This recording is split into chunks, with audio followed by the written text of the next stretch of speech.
ఏ కన్ను చూడదనా నీ విచ్చల విడిమిడిసి పాటు, ఏ చెయ్యి ఆపదనా తప్పటడుగే నీ అలవాటు. అదృశ్య దృష్టిగా సకల సృష్టిని ను గమనిస్తున్నది లెక్కగట్టి,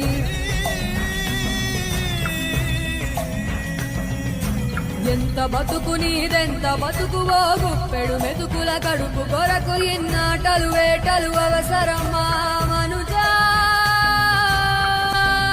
ఏ మారిక నిన్ను కబళిస్తుంది రమాయదారి పంజా.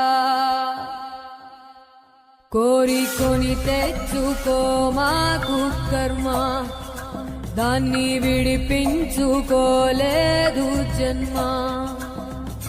సత్కర్మభిశ్చ సత్ఫలితం దుష్కర్మ ఏవ దుష్ఫలం. అత్యుత్కట పుణ్య పాపానాం ప్రత్యం ఫలానుభవమిహ.